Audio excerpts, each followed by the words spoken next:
সবাইকে নমস্কার। আজকে আপনাদের একটা ছোট্ট কথা বলি। আশা করি এই ছোট্ট কথাটা যদি আপনারা মন দিয়ে শোনেন 100% অবশ্যই কিছু না কিছু পরিবর্তন আসবে।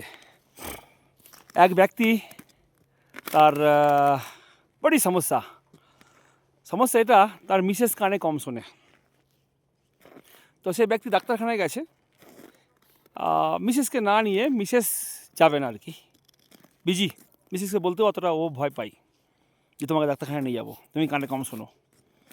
তো সেই কারণে ও ডক্টর কাছে গেছে।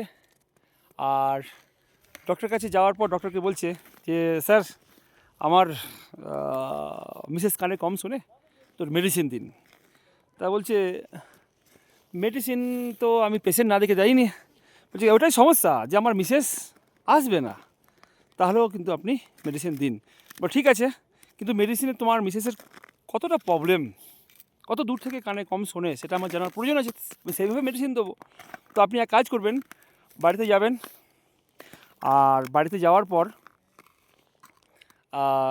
দেখবেন 40 ফুট দূর থেকে প্রথমে জিজ্ঞাসা করবেন শুনতে পাচ্ছি কি পাচ্ছে না। যদি না শুনতে পারে 30 ফুট, না শুনতে পারে 20 ফুট, না শুনতে পারে 10 ফুট, আর পরীক্ষা করে আমার কাছে এসে আসবেন, আমি মেডিসিন দেবো। তারপর সেই কথা শোনার পর সে গেছে মিসেসের 40 ফুট দূর থেকে জিজ্ঞাসা করছে প্রথমে গিয়ে বাড়িতে যে শোনো, শুনছো আজকে কী রান্না করেছো? তো বলছে আজকে ও শুনতে পাচ্ছে না, কোনো ওখান থেকে আওয়াজ আসছে না রান্নাঘর থেকে। তারপরে সে কী করলো, 30 ফুট, তাও দেখছি কোনো আওয়াজ আসছে না। 10 ফুট, তাও কোনো আওয়াজ আসছে না।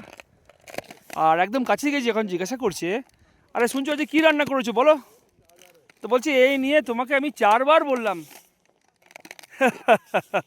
বুঝতে পেরেছেন? তার মানে আমি এই ছোট্ট কাহিনীটার মোরাল অফ স্টোরি বলতে যাচ্ছি, আমরা না নিজেকে ঠিক না করে অন্যকে ঠিক করতে যাই। প্রবলেম সবসময় নিজের থেকেই থাকে।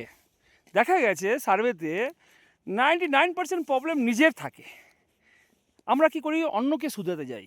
তো আমি এটাই বলবো, আপনারা নিজেদেরকে আগে চেক করুন, তারপরে অন্য কাউকে ঠিক করুন। ওকে, থ্যাংক ইউ সো মাচ।